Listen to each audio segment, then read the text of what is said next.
ஒரு மனிதர், அவர் யாருக்கிட்டே தொலைபேசியில் பேசிக்கிட்டு இருக்கிறார். கொஞ்சம் தூரத்தில் நாம் நிற்கிறோம். எட்டத்தில் இருந்துக்கிட்டு அவரை கவனிக்கிறோம். அவர் ஃபோனில் பேசுகிறத, அவர் பேசுகிற வார்த்தைகள் என்ன அப்படிங்கிறது நம்ம காதில் விழலை. ஆனாலும் அவர் பேசிக்கிட்டு இருக்கிறது நல்ல செய்தியா கெட்ட செய்தியா அப்படிங்கிறத நம்மளால் யூகிக்க முடியும். மகிழ்ச்சியான செய்தியை பேசும்போது முகம் மலருது, புன்னகை போக்குது. இதில் ஒன்று நீங்கள் கவனிக்கணும். தொலைபேசியில் நாம் பேசுகிறப்போ நம்மோட பேசுகிறவர் எதிரில் இல்லை. அவர் தொலைபேசி வழியாக நம்ம குரலை மட்டும்தான் கேட்க போகிறார். நம்ம முகத்தை அவர் பார்க்க போகிறதில்ல. அப்படி இருந்தும் அப்போ நம்ம முகம் ஏன் மலரணும் அப்படின்னா, இதுதான் உடல் மொழி, பாடி லாங்குவேஜ் அப்படின்னு சொல்கிறாங்க. நம்ம அறியாமலேயே நம்ம உடம்பு செய்திகளை தெரிவிக்குது பாருங்க, அதுதான் உடல் மொழி. ஒரு மனிதர் தொலைபேசியில் பேசிக்கிட்டு இருக்கிறத நீங்கள் தூரத்தில் இருந்து கவனிச்சுக்கிட்டே, அவர் நண்பரோட பேசுகிறாரா, மனைவியோட பேசுகிறாரா, குழந்தையோட பேசுகிறாரா, இல்லை மேல் அதிகாரிகிட்ட பேசுகிறாரா, அல்லது அவருக்கு கீழே பணிபுரிகிறவர்கள்கிட்ட பேசுகிறாரா அப்படிங்கிறத கண்டுபிடிக்கலாம். அதுக்கு காரணம் அவருடைய உடல் மொழி. இந்த உடல் மொழி கூட நம்ம வாழ்க்கையின் முன்னேற்றத்துக்கு பயன்படும். இதை பற்றியெல்லாம் கூட சில நிபுணர்கள் ஆராய்ச்சி பண்ணி பார்த்துருக்குறாங்க. அவங்க சில விவரங்களை சொல்கிறாங்க. குறிப்பாக ஒருத்தர் தன்னுடைய நாற்காலியில் கிட்டத்தட்ட படுத்துக்காத குறையாக உட்காந்துருக்கிறாருன்னு வச்சுக்கோங்க. எதிர இருக்கிறவர் பேசுறது அவருக்கு பிடிக்கலன்னு அர்த்தமா. தலையை சொரிஞ்சிக்கிறது, வேறு வேறு திசைகளில் பார்க்குறது, கொட்டாவி விடுறது, கால்களை மாற்றி போட்டு உட்கார்றது, களைப்பாக கை விரல்களை அப்படியே பின்னிக்கிறது, அடிக்கடி கடிகாரத்தை பார்க்குறது, இப்படிலாம் ஒருத்தர் பண்ணிக்கிட்டு இருக்கிறாருன்னா நாம் கூடிய சீக்கிரம் அந்த இடத்த விட்டு எழுந்திரிச்சு வந்துடுறது நல்லது. ஏன்னா இதெல்லாம் அவருடைய சலிப்பு, சோர்வு, ஆர்வமின்மை, இதுக்கு அடையாளங்கள். நம்முடைய பேச்சு அவரை சலிப்படைய வச்சுட்டுதுன்னு அர்த்தம். அவர் ரொம்பவும் சோர்ந்து போயிட்டாருன்னு பொருள். நம்முடைய பேச்சில் அவருக்கு ஆர்வம் இல்லைன்னு அர்த்தம். அதே நேரத்தில் நாற்காலியின் நுனியில் அமர்ந்து உடலை முன்னுக்கு நகர்த்தி எதிர இருக்கிறவரின் கண்களை பார்த்துக்கிட்டே பேசினாலும் சரி, அல்லது பேச்சை கேட்டாலும் சரி, உங்கள் பேரில் மற்றவங்களுக்கு உள்ள பிடிப்பு அதிகரிக்கும். நாம் எப்படிப்பட்டவருங்கிறத நம்ம உடம்பும் நடை உடை பாவனையும் அடுத்தவங்களுக்கு காட்டி கொடுத்துரும். உங்கள் உடம்பு, உங்கள் பார்வை, நடை, உட்கார்ற விதம், இதை வச்சுக்கிட்டே நீங்கள் பொறுப்புள்ளவரா, முரடரா, அலட்சியமானவரா, மரியாதை தெரிஞ்சவரா, அடக்கமானவரா, நம்பிக்கைக்கு உரியவரா, நாணயம் இல்லாதவரா, பயந்தவரா, திறமைசாலியா, அப்பாவியா அப்படிங்கிறதையெல்லாம் கண்டுபிடிச்சிடலாம். அதனால் இந்த உடல் மொழியை புரிஞ்சுக்கிட்டு நம்மளை கொஞ்சம் சரிப்படுத்திக்கிட்டோம்னா வாழ்க்கையில் சுலபமாக பல காரியங்களை சாதிக்க முடியும்.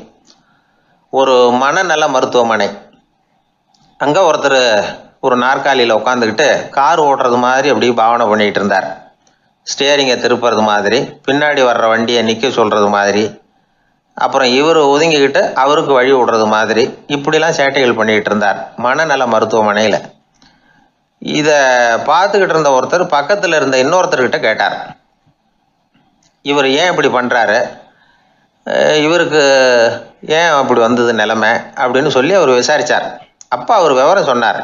வேறு ஒன்றும் இல்லைங்க, இவருக்கு கார் ஓட்டணும்னு ஆசை ரொம்ப காலமாக, அது நிறைவேறாமல் போயிட்டுது.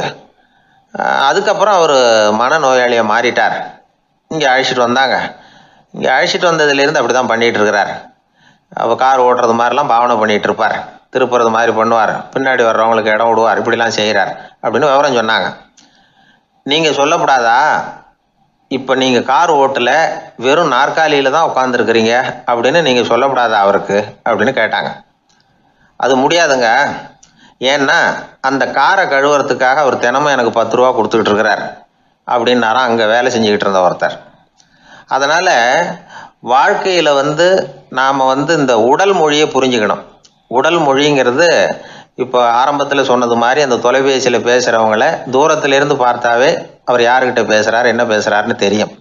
நம்ம முகத்தை நல்லா வச்சுக்கணும். உடல் மொழியை நம்ம புரிஞ்சுக்கிட்டு பயன்படுத்த ஆரம்பித்தோம்னா எந்த முயற்சி பண்ணினாலும் அதில் வெற்றி நிச்சயம். ஊரில் ஒரு சிற்பி இருந்தார். சிற்பின்னா அவர் ரொம்ப திறமையுள்ளவர். அதாவது எங்கேயாவது ஒரு கல் கிடந்தால் போதும், அதை அப்படியே எடுத்துகிட்டு வருவார். கொஞ்ச நாள் கழித்து அவர் இடத்துக்கு போய் பார்த்தா அழகாக ஒரு சிற்பம் உட்காந்துருக்கும். இந்த கல்லாக கிடந்தது சிற்பமாக மாறி இருக்கும், அந்த அளவுக்கு பண்ணிவிடுவார். அப்பேற்பட்ட சிற்பி எப்படிங்க அவ்வளவு மோசமான ஒரு கல்லில் இருந்து இவ்வளவு அழகாக ஒரு சிற்பத்தை உங்களால் வடிக்க முடிஞ்சுது அப்படின்னு கேட்டால், அது ஒன்றும் பெரிய விஷயம் இல்லைங்க. இந்த சிற்பம் ஏற்கனவே அந்த கல்லுக்குள்ளே இருந்தது. இதை சுற்றி இருக்கிற வேண்டாத பகுதிகளெல்லாம் உளியால் கொத்தி எடுத்துவிட்டேன், அவ்வளவுதான் என் வேலை. உடனே உள்ளே இருந்த இது வெளியில் வந்துட்டுது அப்படிம்பார். அந்த அளவுக்கு திறமைசாலி. ஒரு சின்ன பாறை இல்லைன்னா கருங்கல்ல பார்த்துட்டாருன்னா போகிறோம், விடமாட்டார். அந்த கல்லோட அமைப்பை கவனித்து பார்த்துட்டு இதுக்குள்ளே ஒரு வீரன் ஒளிஞ்சிருக்காம்பார். அவர் கண்ணுக்கு தெரியும். இந்த கல்லுக்குள்ளே ஒரு துறவி உட்காந்துருக்காரும்பார். நமக்கெல்லாம் வெறும் கல்லாக தான் தெரியும். இந்த கல்லுக்குள்ளே ஒரு நடன மங்கை நடனம் ஆடிக்கிட்டு இருக்கா அப்படிம்பார். உடனே அந்த கல்லை கொண்டுகிட்டு வருவார். அவர் சொன்னது மாதிரியே உள்ளே இருக்கிற அவங்களையெல்லாம் வெளியில் கொண்டுகிட்டு வந்துடுவார். அதாவது வேண்டாத பகுதிகளெல்லாம் கொத்தி எடுத்துருவார். அவர் மொழியில் சொல்லப்போனால் இந்த சிற்பிக்கு ரொம்ப நாளாக மனசுக்குள்ளே ஒரு ஆசை. அதாவது உண்மை, தூய்மை, இதுக்கு உதாரணமாக இருக்கக்கூடிய புத்தர் சிலையை வடிக்கணும் அப்படிங்கிறது அவரோட ஆசை. ஆனால் அந்த ஆசை நிறைவேறாமலே இருந்துக்கிட்டு வந்தது. அதுக்கு என்ன காரணம்னா, அதுக்கு தகுந்த மாதிரி ஒரு கல் கிடைக்கல. கல் கிடைச்சா அதை செஞ்சுருவார். ரொம்ப காலமாக அங்கே இங்கே தேடி அலைஞ்சார். இந்த புத்தர் சிலை வடிக்கிறதுக்கு பொருத்தமாக ஒரு கல் கிடைக்குமா அப்படின்னு சொல்லி கண்ணில் படுற கல்லையெல்லாம் உத்து உத்து பார்ப்பார். உள்ளே புத்தர் இருக்காரான்னு கவனிப்பார். இருக்கிற மாதிரி எதுவும் தெரியல அவர் கண்ணுக்கு. சரி, இதுக்கு என்ன செய்யலாம்னு யோசனை பண்ணார். நேராக ஒரு புத்த மடாலயத்துக்கு போனார். அங்கே இருக்கிற ஒரு புத்த துறவியை சந்தித்தார். அவர்கிட்ட விசாரித்தார், சுவாமி, புத்தரின் தூய்மை ஒளிஞ்சிருக்கிற அந்த கல் எங்கே கிடைக்கும் அப்படின்னார். அந்த கல் இருக்கிற இடம் எதுன்னு இன்னமும் உங்களுக்கு தெரியலையா அப்படின்னு கேட்டார் துறவி. இல்லைங்க, அதுக்காகத்தான் அலைஞ்சிக்கிட்டு இருக்கிறேன் அப்படின்னார் இவர். சரி, கவலைப்படாதீங்க, ஏன் கூட வாங்க காட்டுறேன் அப்படின்னு அழைச்சிட்டு போனார். எங்கே போனார்னா, அந்த மடாலயத்தின் பின்பக்கம் போனாங்க. 2 பேரும் போனாங்க. அங்கே போய் பார்த்தா அங்கே ஒரு கிணறு இருந்தது. என்ன அது, நாம் கேட்டது கல், இவர் அழைச்சிட்டு வந்து காட்டுறது கிணறு அப்படின்னு இவருக்கு சந்தேகம். ஒரு மாதிரியாக பார்த்தார். அவர் சொன்னார், துறவி எட்டி பாருங்க உள்ள அப்படின்னாரு. கிணறுக்குள்ளே என்ன இருக்கும்னு இவருக்கு தெரியாதா, இருந்தாலும் அவர் சொல்கிறாரு அப்படின்னு சொல்லி எட்டி பார்த்தார். பார்த்தா அதில் தண்ணி இருந்தது. அந்த தண்ணியில் தன்னோட உருவம் தெரிஞ்சுது. இப்போ அந்த புத்த ஞானி சொன்னார், துறவியாரே, புத்தரை நாம தான் ஒழிச்சு வச்சிருக்கிறோம், நமக்குள்ளே தான் அவர் மறைஞ்சிருக்கிறார். அவரை அடையாளம் தெரியாதபடி மூடி இருக்கிறது எது தெரியுமா? நம்மக்கிட்ட இருக்கிற கோபம், போலித்தனம், பதட்டம், ஆசை, இதெல்லாம் தான். அறிவு அப்படிங்கிற ஒளியால் அதையெல்லாம் செதுக்கி எடுத்துட்டோம்னா அந்த அழகான புத்தர் வெளியில் வந்துடுவார் அப்படின்னு சொன்னார் துறவி. அதனால் நமக்குள்ளே இருக்கிற நம்மளை நமக்கே அடையாளம் தெரியல அப்படிங்கிறது தான் உண்மை. இந்த உண்மையான மனிதன் உள்ளே இருக்கிறான். இவர் கல்லை பார்த்துட்டு உள்ளே யார் இருக்காங்கிறது அவருக்கு தெரிஞ்சுது சிற்பிக்கு. ஆனால் உண்மையான புத்தர் எங்கே இருக்காருங்கிறத அவரால் அடையாளம் கண்டுபிடிக்க முடியல. அப்படி தான் பல பேர் இன்றைக்கி இருந்துக்கிட்டு இருக்கிறோம். ஒரு அப்பா தன்னுடைய பிள்ளைக்கு புத்தி சொன்னார், அதோ பாருப்பா, மனசு தான் கல், அறிவு தான் உளி. உன்னுடைய மனசுங்கிற கல்லை அறிவுங்கிற ஒளியால் செதுக்கி அழகான மனிதனாக நீ வெளியில் வரணும்னார். அதுக்காக தான்ப்பா தேடிகிட்டு இருக்கேன்னா அவன். மனசுங்கிற கல்லை தேடிக்கிட்டு இருக்கிறியா அப்படின்னு கேட்டார். இல்லைப்பா, அறிவுங்கிற ஒளி எங்கே இருக்குன்னு தெரியல எனக்கு, அதை தான் தேடிக்கிட்டு இருக்கிறேன் அப்படின்னு நானா. அதனால் அறிவை தேடிக்கிட்டு இருக்கிறவன் என்னைக்கு உண்மையை கண்டுபிடிக்க போகிறான், அதையே கண்டுபிடிக்க முடியலைங்கும் பொழுது. அதனால் நாம் யார் அப்படிங்கிறது நமக்கு அடையாளம் தெரியணும். அந்த அடையாளம் தெரிஞ்சுட்டா வாழ்க்கையில் வெற்றி நிச்சயம். ஒரு ஊரில் ஒரு ஆள் இருந்தான். அவனுக்கும் அவன் மனைவிக்கும் சண்டை. இவன் கோவிச்சுக்கிட்டு வீட்டை விட்டு வெளியில் வந்துட்டான். நேராக தன்னுடைய நண்பன் ஒருத்தனை தேடிட்டு போனான். அந்த நண்பன் எப்படின்னா, எதுக்கும் அசர மாட்டான், எப்பவும் மகிழ்ச்சியாக இருப்பான். அவங்ககிட்ட போய் இவன் யோசனை கேட்டான். அது சரி, நீ எப்படி எப்பவும் மகிழ்ச்சியாக இருக்கிற, என்னால் அப்படி இருக்க முடியலையே அப்படின்னு கேட்டான். என்ன நடந்தது சொல்லுன்னா அவன், வீட்டில் எனக்கும் என் மனைவிக்கும் தகராறு, நிம்மதி இல்லை, அதுதான் இங்கே வந்தேன், உங்ககிட்ட யோசனை கேட்கலாமேன்னு அப்படின்னு விவரத்தை சொன்னான். அதை கேட்டுவிட்டு அதுக்கப்புறமா இவன் சொன்னான், இந்த பாருப்பா, இது ஒன்றும் பெரிய விஷயம் இல்லை. எனக்கு 2 மனைவிகள், 2 வீடு. ஒரு வீட்டில் சண்டை வந்துட்டுதுன்னா நேராக இன்னொரு வீட்டுக்கு வந்துடுவேன். இங்கே சண்டை வந்துட்டுதுன்னா நேராக அங்கே போயிடுவேன். 2 குடும்பம் இருக்கிறதுனால இப்படி ஒரு வசதி. இதுதான் என்னுடைய மகிழ்ச்சியின் ரகசியம் அப்படின்னு நானா. ஓ அப்படியா விஷயம், இப்போ புரிஞ்சுக்கிட்டேன், உன்னுடைய யோசனைக்கு ரொம்ப நன்றி அப்படின்னு சொல்லிவிட்டு அவன் திரும்பி வந்துட்டான். அங்கே இங்கே தேடினான். ஒரு வாரத்துக்குள்ளே இன்னொரு பொண்ணை தேடி கண்டுபிடிச்சி கல்யாணம் பண்ணிட்டான். இப்போ இவனுக்கும் 2 வீடு ஆயிட்டுது. அதுக்கப்புறம் என்னாச்சு தெரியுமா, இவன் 2வதாக கல்யாணம் பண்ணிக்கிட்டு வந்தானே, இந்த செய்தி முதல் மனைவிக்கு தெரிஞ்சு போச்சு. போனான், அது கழுத்தை பிடிச்சி வெளில தள்ளி விட்டு கதவை சாத்தி விட்டுது. இனிமேல் இந்த பக்கம் வராத, எனக்கு தெரியாமல் எப்படி நீ இன்னொரு கல்யாணம் பண்ண அப்படின்னு சொல்லி அடித்து விரட்டி விட்டுது. இவன் அதனால் என்ன பரவாயில்லன்னு 2வது மனைவி வீட்டுக்கு போனான். அங்கே பார்த்து, நீ எனக்கு கல்யாணம் பண்ணுறதுக்கு முன்னாடி ஏற்கனவே உனக்கு கல்யாணம் ஆச்சுங்கிற விஷயத்த ஏன் என்கிட்ட சொல்லலை அப்படின்னு சொல்லி அதுவும் கழுத்தை பிடிச்சி வெளில தள்ளி விட்டுது. இவன் வீதிக்கு வந்துட்டான். இங்கேயும் போக முடியல, அங்கேயும் போக முடியல. என்ன இது, அவன் சொல்லி கொடுத்த யோசனை ஒன்றும் சரியாக வரலையே அப்படின்னு யோசனை பண்ணிக்கிட்டே நடந்தான். வழியில் ஒரு பாழடைஞ்ச மண்டபம். சரி, இன்னைக்கு ராத்திரி இங்கேயே படுத்துருவோம், வேற எங்கேயும் போய் படுத்து தூங்க முடியாது, அதான் 2 பேரும் விரட்டி விட்டாங்களே, என்ன பண்ணுறது அப்படின்னு சொல்லி அந்த மண்டபத்தில் போய் ஒரு தூணில் ஓரமாக சாஞ்சி உக்காந்தான். அப்போ எதிர்த்தாப்புல இன்னொரு தூண் ஓரமாக யாரோ அசைகிறது மாதிரி தெரிஞ்சுது, லேசான இருட்டில். யாரப்பா அது அப்படின்னு கிட்ட போய் பார்க்குறான். அப்புறம் தான் தெரியுது, அவன் யார் தெரியுமா, இவனுக்கு யோசனை சொன்னான்ல 2 கல்யாணம் பண்ணிக்கணும்னு சொல்லி, அவன் அங்கே படுத்து கிடக்குறான். டேய் நீ எப்படிறா இங்கே வந்த அப்படின்னா, 2 வீட்லேயும் சண்டை வந்துட்டுது, அதுதான் இங்கே வந்தேன் படுத்து தூங்கலாமேன்னு அப்படின்னா. 2 வீடு இருக்கிறது சௌரியம்னு என்கிட்ட சொன்னியப்பா அப்படின்னா இவன். நான் அப்படி சொன்னதுக்கு ஒரு காரணம் உண்டுன்னா அவன். என்னடா காரணம்னு கேட்டான். அது வேற ஒன்றும் இல்லை, தினமும் ராத்திரி இல்லை இந்த மண்டபத்தில் தனியாக படுக்கிறதுக்கு எனக்கு பயமாக இருந்தது, எனக்கு ஒரு துணை தேவைப்பட்டது, அதுக்காக தான் உங்ககிட்ட அப்படி ஒரு யோசனை சொன்னேன். இப்போ நீ வந்ததுனால எனக்கு துணை கிடைச்சிட்டுது. இப்போ நம்ம 2 பேரும் துணையாக இங்கே படுத்துக்கலாம், நீ அந்த தூணில் சாஞ்சிக்கோ, நான் இந்த தூணில் சாஞ்சிக்கிறேன் அப்படின்னு சொல்லி படுத்து தூங்க ஆரம்பிச்சிட்டானோ. அதாவது நம்ம வாழ்க்கையில் முடிவுகள் எடுக்கிற விஷயத்தில் இந்த ஆள் மாதிரி தான் பல பேர் நடந்துக்கிறோம் அப்படிங்கிறார். அதாவது உலக புகழ்பெற்ற மனோதத்துவ மேதை ஸ்காட் பெக் அப்படிங்கிறவர். அதாவது வீட்டுக்கு தேவையான பொருள்கள் வாங்குறதுலேருந்து கல்யாணம் பண்ணுறது, வீடு கட்டுறது வரைக்கும் அடுத்தவங்க பேச்சை கேட்டு வீணா போகிறவங்க தான் அதிகம். அறிவுரை கேட்கறதுல தப்பு இல்லை, ஆனால் அதுக்கப்புறம் அதை பற்றி சரியாக சிந்திச்சு பார்க்கறது இல்லை, அதுதான் தப்பு. சில பேர் அறிவுரை சொல்கிறதுலேயே ரொம்ப தெளிவாக இருப்பாங்க. ஏன் சார் 2 சம்சாரத்தோட குடும்பம் நடத்துறது ரொம்ப கஷ்டமானு கேட்டாராம் ஒருத்தர். அது எனக்கு தெரியாதுங்க அப்படின்னாராம் அவர். ஏன்னு கேட்டிருக்கார். ஏன்னா எனக்கு 3 சம்சாரம் அப்படின்னாராம் அவர். எனக்கு ஒரு நண்பர், அவர் ஒரு வழக்கறிஞர். ஒரு நாள் அவர்கிட்ட பேசிக்கிட்டு இருந்தேன்.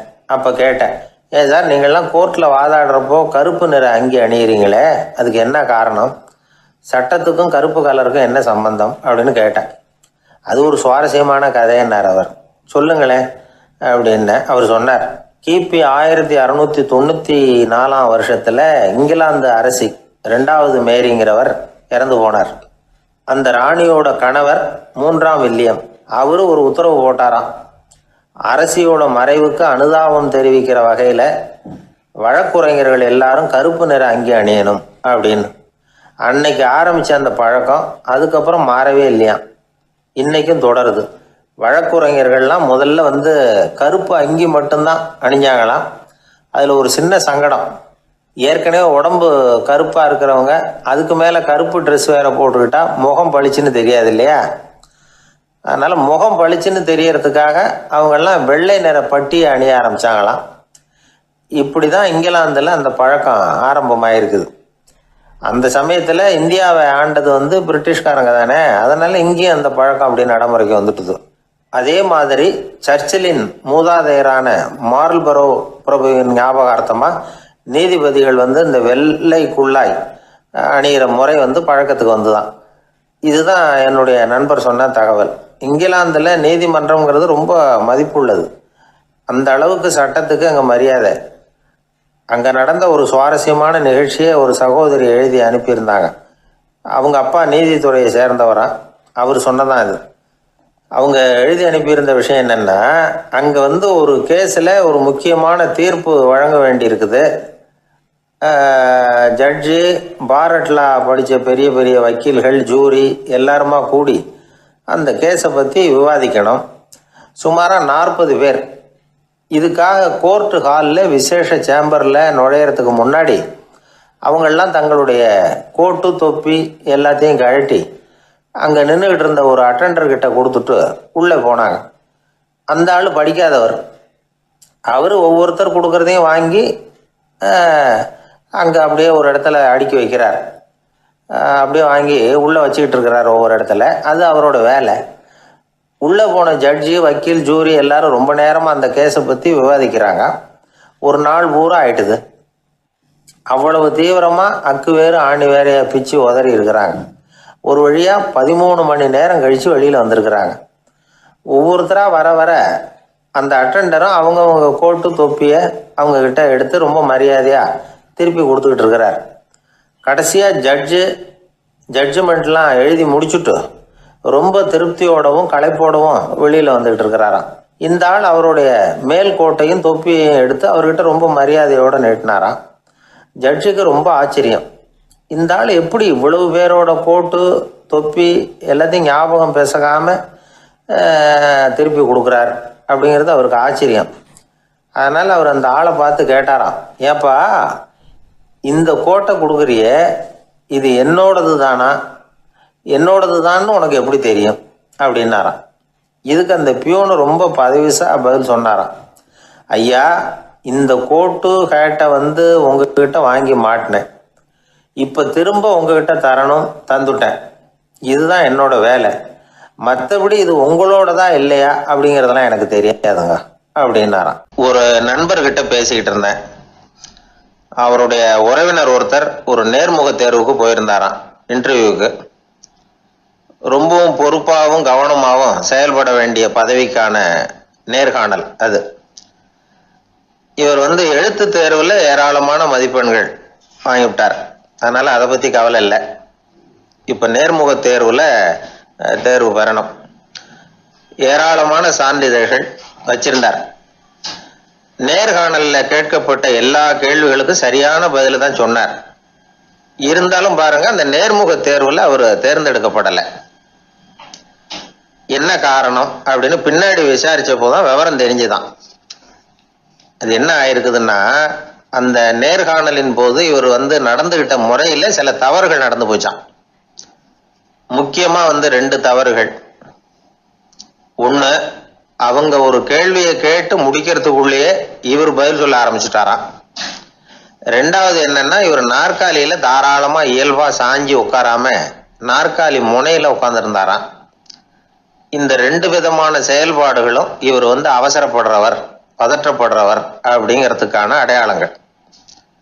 அதாவது கேள்வியை கேட்டு முடிக்கிறதுக்குள்ளேயே முந்திக்கிட்டு பதில் சொல்றது. ரெண்டாவது, நாற்காலியில இயல்பா தாராளமா உட்காராம நாற்காலி முனையில உட்கார்றது. பார்க்க போற வேலைக்கு அவசரம், பதற்றம் இது 2 இருக்கக்கூடாதான். அதனால மார்க் இருந்தும் சர்டிபிகேட் இருந்தும் அந்த வேலை வாய்ப்பு அவருக்கு கிடைக்கல. வேலை கொடுக்கறவங்க நம்ம கிட்ட இருந்து என்னதான் எதிர்பார்க்கறாங்க, இதை தெரிஞ்சு வச்சுக்கிறது நல்லது. முதல்ல மற்றவர்களுடன் தொடர்பு கொள்ளும் திறமை, அதாவது எபிலிட்டி டு கம்யூனிகேட். நீங்க நினைக்கிறத அழகா தொகுத்து வகைப்படுத்தி சொல்ல தெரியுதான்னு பார்ப்பாங்க. உங்க திட்டங்களை அடுத்தவங்க ஏற்றுக்கொள்ளக்கூடிய விதத்துல வெளிப்படுத்துறதுக்கு உங்களால முடியுதான்னு பார்ப்பாங்க. இதுக்கு என்ன செய்யறது? குழப்பம் இல்லாம சிந்திக்கணும், குழப்பம் இல்லாம பேசணும். ரெண்டாவது விஷயம் என்னன்னா புத்திசாலித்தனம், அதாவது இன்டெலிஜென்ஸ். ஏத்துக்க போற வேலையை நல்ல விதமா செய்ய முடியுமா உங்களால, அதை எந்தெந்த வழியில செய்யலாம் அப்படிங்கிறத உங்களால தீர்மானிக்க முடியுமா, அந்த வேலைக்கான புது புது யோசனைகளை உங்களால சொல்ல முடியுமா அப்படின்னு பார்ப்பாங்க. இது இன்டெலிஜென்ஸ். மூணாவது தன்னம்பிக்கை, அதாவது செல்ஃப் கான்ஃபிடன்ஸ். உங்களுக்கு அது உண்டா அப்படிங்கிறத கவனிப்பாங்க. எந்த சூழ்நிலையையும் சமாளிக்கணும், எப்படிப்பட்ட மனிதர்களையும் சமாளிக்கிற தைரியம் வேணும், அடுத்தவங்களை நமக்கு சாதகமா திருப்பக்கூடிய தன்னம்பிக்கை வேணும். நாலாவது பொறுப்புகளை முன்வந்து ஏற்றுக்கொள்ளுதல், வில்லிங்னஸ் டு அக்செப்ட் ரெஸ்பான்சிபிலிட்டி. பொறுப்புகள்ல இருந்து நழுவி போக ஆசைப்படாம செஞ்சு முடிக்கணும். அஞ்சாவது முன் வருதல், இனிஷியேட்டிவ். வேலையோட முக்கியத்துவம் உணர்ந்து அதை ஏத்துக்கிட்டு தகுந்த நடவடிக்கைகளை தயங்காம எடுக்கிறதுக்கு முன் வரணும். ஆறாவது என்னன்னு கேட்டீங்கன்னா தலைமைத்துவம், லீடர்ஷிப். 4 பேருக்கு தலைமை தாங்கி நல்ல விதத்துல நடந்துக்க தெரியுதா. ஏழாவது கற்பனை திறன், இமேஜினேஷன். சில பிரச்சனைகள் வரக்கூடும் அப்படின்னு முன்கூட்டியே யூகிச்சு அதுக்கு தகுந்த மாதிரி நடவடிக்கை எடுக்கிற திறமை உண்டா அப்படிங்கிறத பார்ப்பாங்க. எட்டாவது என்னன்னா வளைந்து கொடுத்தல், ஃபிளெக்சிபிலிட்டி. சூழ்நிலைக்கு தகுந்த மாதிரி, மாற்றங்களுக்கு தகுந்த மாதிரி அனுசரித்து நடந்துக்கிறதுக்கு தெரியுதா அவங்களுக்கு அப்படிங்கிறத கவனிப்பாங்க. அடுத்தது திறமைகளை வெளிக்கொணரும் திறமை, இன்டர்பர்சனல் ஸ்கில்ஸ். அடுத்தவங்க கிட்ட இருக்கிற திறமையை கண்டுபிடிச்சி அதை நல்ல விதத்தில் ஊக்கப்படுத்தி பயன்படுத்த தெரியுதா அப்படின்னு பார்ப்பாங்க. ஆறாவது சுய அறிவு, செல்ஃப் நாலேஜ். அடுத்தவங்க நம்மளை பற்றி என்ன நினைக்கிறாங்க அப்படிங்கிறத நம்மளால் புரிஞ்சுக்க முடியுதாங்கிறது முக்கியம். அடுத்தது போட்டி மனப்பான்மை, காம்படிட்டிவ்னஸ். அடுத்தவங்களை ஒப்பிட்டு பார்த்து அதை விட ஒரு படி மேலே வரணுங்கிற குணம் வேணும். இதுக்கு அடுத்தது என்னன்னா குறிக்கோளை வெல்லுதல், கோல் அச்சீவ்மெண்ட். குறிக்கோளை சவாலாக எடுத்துக்கிட்டு அதை அடையணும். அப்புறம் வேறுபட்ட திறமைகள், ஒகேஷனல் ஸ்கில்ஸ். பதவிக்கு வேண்டிய திறமைகள் தவிர மற்ற திறமைகள் எதுவும் உண்டாங்கிறது முக்கியம். நமக்கு வேலை கொடுக்கணும்னு நினைக்கிறவங்க நம்ம கிட்ட இருந்து இவ்வளவும் எதிர்பார்ப்பாங்க. அதுக்கு தகுந்த மாதிரி நம்மளை நாமே தயார்படுத்திக்கணும். எனக்கு வேண்டப்பட்ட ஒருத்தர் ஒரு இன்டர்வியூவுக்கு போயிட்டு வந்தார், நேர்காணலுக்கு. எப்படி இருந்தது இன்டர்வியூன்னு விசாரித்தேன். நான் போனேன். அவர் கேட்ட எல்லா கேள்விக்கும் அவர் எதிர்பார்த்தது மாதிரியே எல்லா பதிலையும் சொன்னேன். கடைசியாக நான் எதிர்பார்க்காத ஒரு தகவலை அவர் சொன்னார் அப்படின்னார். என்னன்னு கேட்டேன். அவரும் என்ன மாதிரியே இன்டர்வியூக்கு வந்தவர் தானா, சும்மா என்ன கேள்வி கேட்டுக்கிட்டு உட்காந்துருந்தாராம் அப்படின்னார். அதனால ஒரு நேர்காணலுக்கு போறதுக்கு முன்னாடி என்ன எதிர்பார்க்கறாங்க அப்படிங்கறத தெரிஞ்சுக்கிட்டு போனா வெற்றி நிச்சயம். ஊர்ல ஒரு ஞானி இருந்தார். ஒரு நாள் அவரை தேடிட்டு ஒருத்தர் வந்தார். வந்தவர் ஞானியை பார்த்து ஒரு கேள்வி கேட்டார். ஐயா, உங்களுடைய சாதனை என்ன? இதுதான் அவர் கேட்ட கேள்வி. இதை கேட்டதும் அந்த ஞானி நிமிர்ந்து இவரை பார்த்தார். அப்புறம் சொன்னார், அது ஒன்றும் பெரிய விஷயம் இல்லை, அது ரொம்ப எளிமையான ஒண்ணு. எப்போ எனக்கு பசிக்குதோ அப்போ நான் சாப்பிட்டுருவேன், எப்போ எனக்கு தூக்கம் வருதோ அப்போ நான் தூங்கிடுவேன், அவ்வளவுதான் அப்படின்னார். கேள்வி கேட்டவர் ஒரு மாதிரி ஆயிட்டார். ஐயா, இதே தானே நாங்களும் செய்யறோம், இதுல என்ன அதிசயம் இருக்கு அப்படின்னார். இப்ப அந்த ஞானி சொன்னாராம், இங்கதான் நீங்க தப்பு பண்றீங்க அப்படின்னாராம். அப்படியான்னாரு இவர். ஆமா அப்படின்னாராம். நீங்க செய்யற தவறு எனக்கு புரியுது. ஏன்னா நான் உங்களை மாதிரி நான் வாழ்ந்து பார்த்துருக்கிறேன். அதனால என்னுடைய அனுபவத்துல உங்களுக்கும் எனக்கும் உள்ள வித்தியாசத்தை உணர முடியுதுன்னாரா. என்ன சொல்றீங்க, எனக்கு ஒன்றும் புரியலையேன்னாரா இவரு. இதை பாருங்க, சாப்பிடுறதுங்கிறது நாம ரெண்டு பேருக்கும் பொதுவான ஒரு காரியம்தான். ஆனா நீங்க சாப்பிடுறதுக்கும் நான் சாப்பிடுறதுக்கும் வித்தியாசம் இருக்கு அப்படின்னாராம். என்ன வித்தியாசம்னு கேட்டிருக்கார். நீங்க பசி இல்லாத பொழுது சாப்பிடுறீங்க, இப்போ சாப்பிடுற நேரம் வந்துட்டுது அப்படிங்கிறதுக்காக சாப்பிடுறீங்க. சாப்பாடு ருசியா இருக்கு அப்படிங்கிறதுக்காக சாப்பிடுறீங்க. எது தேவைங்கிறது தெரியாம சாப்பிடுறீங்க. அது மாதிரி தூக்கமும் உங்களுக்கு ஒரு பழக்கமா போட்டுது. இப்போ இது தேவையா இல்லையா அப்படிங்கிறத பத்தி நீங்க யோசிச்சு பாக்குறது இல்ல. சாப்பிடும் பொழுது 1000 வேலைகளை மனசுல நினைச்சுக்கிட்டு இருப்பீங்க. அதனால அது சாப்பிடுதலா இருக்காது. அதே மாதிரி நீங்க தூங்கும் பொழுதும் அது தூங்குதலா இருக்காது. ஏகப்பட்ட கனவுகள் வரும். உங்க மனசு மேலும் மேலும் கனவுகளை உருவாக்கி கொண்டே இருக்கும். அதனால எனக்குள்ள நடக்கிறது வேற மாதிரி, நீங்க நினைக்கிற மாதிரி இல்ல. எனக்குள்ள நடக்கிறது எப்படின்னா, நீங்க செய்யறது மாதிரி இல்ல. தூக்க உணர்வு வந்த உடனே தூங்குதல் மட்டுமே நடைபெறும். அதுதான் என்கிட்ட நடக்கிறது அப்படின்னாராம் அந்த ஞானி. வித்தியாசம் புரியுதா? அந்த ஞானி சாப்பிடுறத அனுபவிக்கிறார், அது எக்ஸ்பீரியன்ஸ். நாம அப்படி இல்லை, மனம் போன போக்குல சாப்பிடுறோம். இது இன்டெலிஜிங். இது ரெண்டுலயும் செயல்ல வேறுபாடு இல்லை, விழிப்புணர்வுல தான் வேறுபாடு இருக்கு. அவர் சாப்பிடும் பொழுது ஒரு சாட்சி மனோபாவத்தோட சாப்பிடுறார். எவ்வளவு தேவையோ அவ்வளவுதான் சாப்பிடுறார். ஏன்னா அவருடைய விழிப்புணர்வு முழுமையா செயல்படுது. அதனால அவர் சாப்பிடும் பொழுது நம்மை விட மகிழ்ச்சியா இருக்கிறார். நாம அப்படி இல்லை, வயிற்றை நிரப்புறதுக்காக சாப்பிடுறோம். இன்னும் சொல்ல போனா சாப்பிடும் பொழுது நாம அங்கேயும் இருக்கிறது இல்லை, எங்கேயோ போயிடுறோம். உடம்பு மட்டும்தான் அங்க இருக்கும். ஆனா ஞானி அப்படி இல்லை. அவர் சாப்பிடும் பொழுது சாப்பிடுதல் மட்டுமே இருக்கும். எந்த ஒரு செயலையும் விழிப்புணர்வோட செய்யலாம், மனம் போன போக்கிலையும் செய்யலாம். விழிப்புடன் செய்யறப்போ செய்யும் செயல் நம்ம அனுபவமாகிறது, அவ்வளவுதான். இதெல்லாம் பெரிய தத்துவம் மாதிரி தெரியும். இருந்தாலும் நாம புரிஞ்சுக்க வேண்டியது என்னன்னா, எந்த காரியத்தை செஞ்சாலும் அதுல முழு ஈடுபாடு வேணுங்கிறது முக்கியம். அந்த அளவுக்கு முதல்ல நம்மளை மாத்திக்கிட்டா போதும். ஆனா நம்ம ஆளுங்க அந்த அளவுக்கு இருக்கிறது இல்ல, எல்லாமே அரைகுறை தான். கேட்டா ஞாபகம் மருதி. ஒருத்தன் என்ன பண்ணானா, விமான டிக்கெட் வாங்கிக்கிட்டு ரயில்வே ஸ்டேஷனுக்கு வந்துட்டான். அப்புறம் தான் புரிஞ்சுது தவறுதெல்லாம் இங்க வந்துட்டோங்கிறது. உடனே அவசரமா விமான நிலையத்தை நோக்கி ஓடி இருக்கிறான். அங்க போய் கவுண்டர்ல கேட்டிருக்கான், மேடம் நான் தவறுதெல்லாம் ரயில்வே ஸ்டேஷனுக்கு போயிட்டேன், இப்ப விமானத்தையும் தவற விட்டுட்டேன் அடுத்த ஃப்ளைட்டில் எனக்கு இதை மாற்றி தர முடியுமான்னு கேட்டிருக்கான். முடியாதுன்னாங்களாம் அந்த அம்மா. ஏன்னு கேட்டானா, ஏன்னா இப்போ நீங்கள் வந்திருக்கிறது பஸ் ஸ்டாண்டு அப்படின்னாங்களாம். சீடன் வெளியூர் புறப்படுறதுக்கு தயாராக இருந்தான். ரொம்ப தூரம் போக போகிறான். திரும்பி வர நாளாகும். புறப்படுறதுக்கான ஆயத்த வேலைகளில் ஈடுபட்டிருந்தான். அந்த சமயம் பார்த்து இன்னொரு சீடன் அவங்கிட்ட வந்தான். நம்ம குரு உன்னை அழைச்சிட்டு வர சொன்னார் வா அப்படின்னு கூப்பிட்டான். இவன் உடனே புறப்பட்டு போனான். குருநாதரை பார்த்தான். அவர் காலில் விழுந்து வணங்கினான். வணங்கிவிட்டு எழுந்திரிச்சான். அவ்வளவுதான். குரு ஏதாவது உபதேசம் பண்ணுவாருன்னு எதிர்பார்த்தான். ஆனால் நடந்தது என்ன தெரியுமா? குரு அவனுக்கு ஓங்கி ஒரு அடி கொடுத்தார்.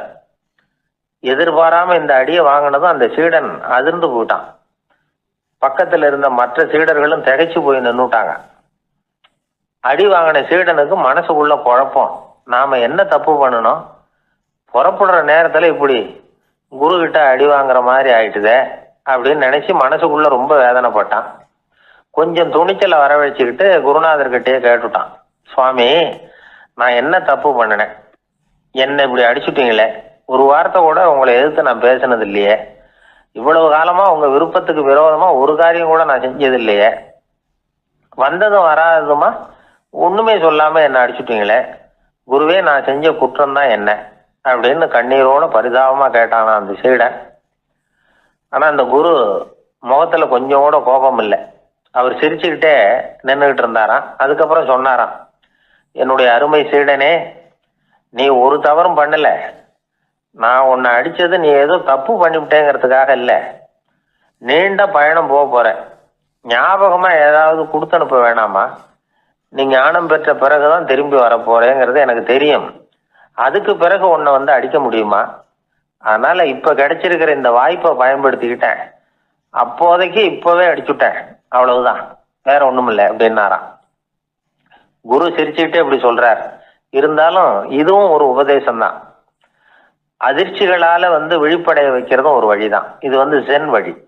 பெரும்பாலும் அதிர்ச்சியின் மூலமாகவே ஞான தரிசனத்தை அருள்கிறவர்கள் தான் ஜென் குருமார்கள். நம்ம தியானம் தான் ஜென். இந்தியாவிலிருந்து இது சீனாவுக்கு போய் கொஞ்சம் பேர் மாறி வளம் பெற்று ஜப்பான்ல ஜென் ஆகி வளர்ந்துருக்குது, அவ்வளவுதான். ஜென்கிறது தியானம்.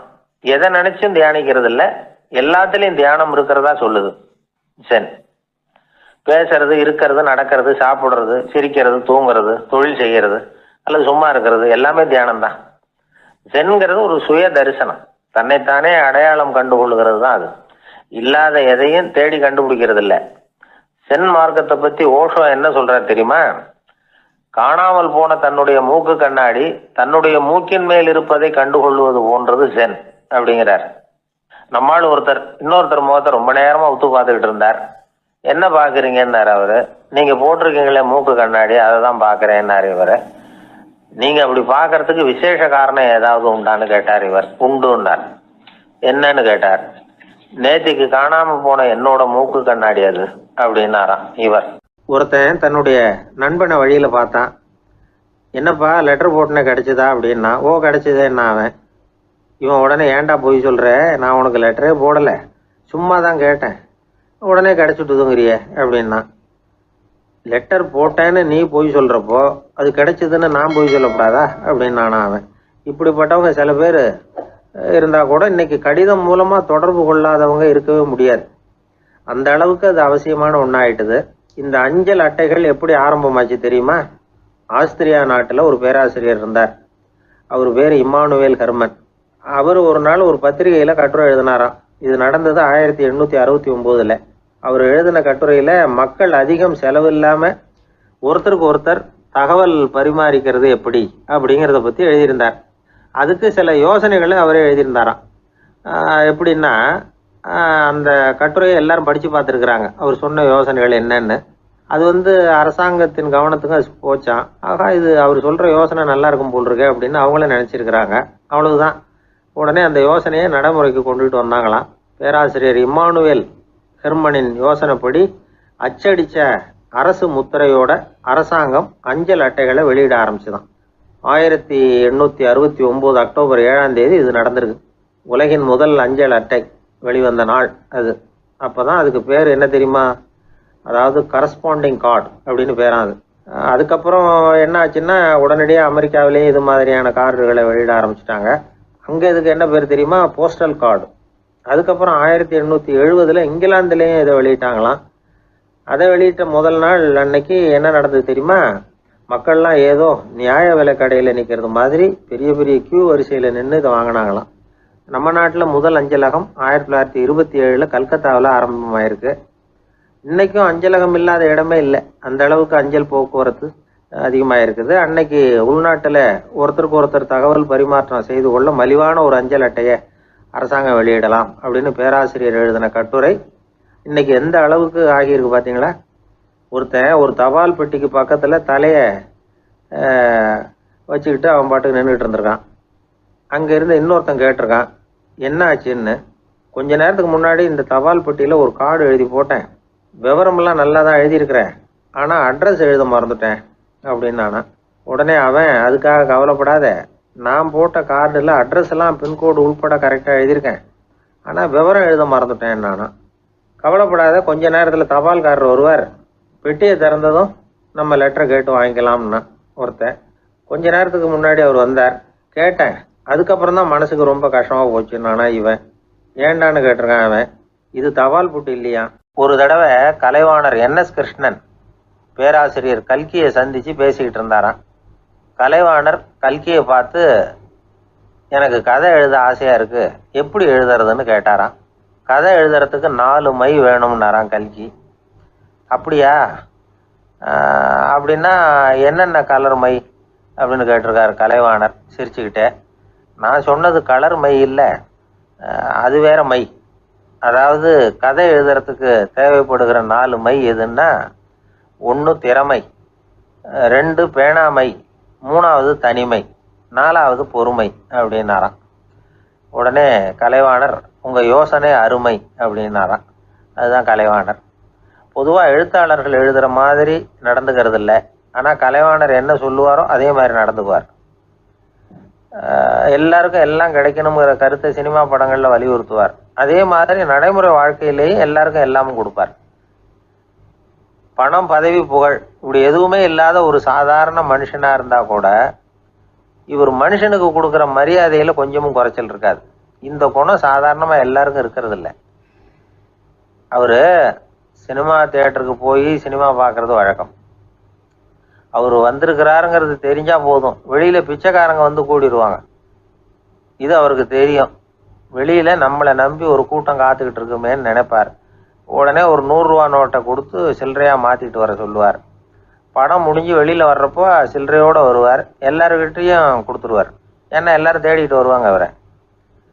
என்ன எல்லாரும் சௌக்கியமாக இருக்கிறீங்களா அப்படின்னு பிரியமாக விசாரிப்பார். ஏதோ ரொம்ப நெருங்கின சொந்தக்காரங்களை விசாரிக்கிறது மாதிரி விசாரிப்பார்.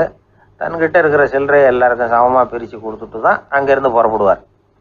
ஒரு நாள் அது மாதிரி புறப்படுற சமயத்தில் ஒரு சின்ன பையனுக்கு சில்லறை எதுவும் கிடைக்கல கொடுக்கறதுக்கு. இது கலைவாணருக்கு தெரியாது. காரில் ஏறி புறப்பட்டு போயிட்டார். அந்த பையன் காரை பிடிச்சிக்கிட்டு பின்னாடியே ஓடிச்சாந்துருக்கிறான். ஐயா, நீங்களே இல்லைன்னு சொன்னால் நான் என்ன பண்ணுறது, இன்னைக்கு பட்னி தான், அம்மாவுக்கு வேற உடம்பு சரியில்லை அப்படின்னு கத்திக்கிட்டே ஓடியாந்தானா. கலைவாணர் கவனிச்சுட்டார். உடனே காரை நிறுத்த சொன்னார், இறங்கினார்.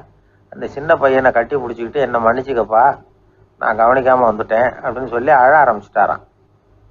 இன்னொரு தடவை இதே மாதிரி ஒரு தியேட்டர்லேருந்து வெளியில் வந்திருக்கிறார். ஒரு ஆள் அவர்கிட்ட வந்து நின்றுருக்கார். அவர் கொடுக்கறதுக்கு இவர்கிட்ட பணம் இல்லை. பணம் இல்லையாப்பா அப்படின்னாராம். உங்ககிட்டே இல்லையா அப்படின்னாராம் அவர். கலைவாணருக்கு மனசு ரொம்ப சங்கடமாக போச்சு. உடனே புறப்பட்டு வீட்டுக்கு போனார். அங்கே இங்கே தேடி பார்த்து அங்கே இருந்த கொஞ்சம் நெஞ்ச சில்லறையை எடுத்தார். காரு டிரைவரை கூப்பிட்டார். தியேட்டர் வாசலில் நின்றுக்கிட்டு இருந்த ஆசாமியோட அங்க அடையாளங்களை சொன்னார்.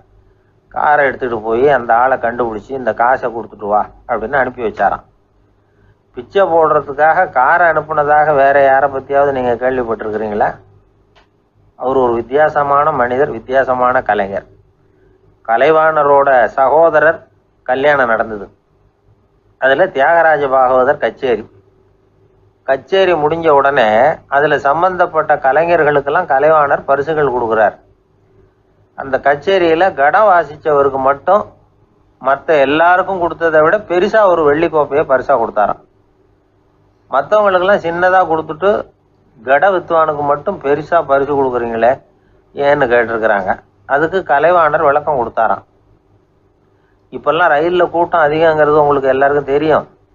இந்த வித்துவான் இவ்வளவு பெரிய மண்பானையை ரயிலில் ரொம்ப பத்திரமா உடையாம ரொம்ப தூரத்திலேருந்து கொண்டு வந்திருக்கிறாரே, அது என்ன சாமானியமான காரியமா?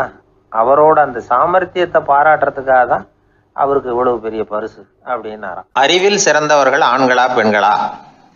என்னுடைய நண்பர் ஒருத்தரை பார்த்து நான் கேட்ட கேள்வி இது. அவர் மெதுவாக தன்னுடைய தலையை சொரிஞ்சுக்கிட்டே சொன்ன பதில், அதில் என்ன சார் சந்தேகம், அவங்க தான் அப்படின்னார். அனுபவ அடிப்படையில் அவர் இப்படி சொல்கிறார். அறிவியல் அடிப்படையில் பார்க்குறவங்களும் இப்படி தான் சொல்கிறாங்க. இயற்கையின் நோக்கம் இனப்பெருக்கம், இதில் பெண்களின் பங்கு அதிகம். அதனால் இயற்கையே பெண்களுக்கு பல சலுகைகளை கொடுத்துருக்குது, சக்தியை கொடுத்துருக்குது. இப்போ வெளிநாடுகளில் இதை பற்றியெல்லாம் நிறைய ஆராய்ச்சி பண்ணி பார்த்துருக்குறாங்க, புள்ளி விவரங்கள்லாம் வெளியிட்டிருக்கிறாங்க. ஆண் குழந்தைகளை விட பெண் குழந்தைகள் முன்னாடியே பேச ஆரம்பிச்சுடுறாங்களாம். அது மட்டும் இல்லை, அதிக எண்ணிக்கையில் வார்த்தைகளை கற்றுக்கிறாங்களாம். அப்புறம் பலவிதமான வாக்கிய அமைப்புகளை அமைச்சு பேசுறதுலேயும் பெண் குழந்தைகள் முன்னாடியே ஆரம்பிச்சுடுறாங்களாம். இதெல்லாம் சீக்கிரமாக செய்கிறது பெண் குழந்தைகள் தான். சம வயது உள்ள ஆண் குழந்தைகள் பெண் குழந்தைகள் இவங்களை வச்சு சோதனைகள் பண்ணி பார்த்துருக்குறாங்க.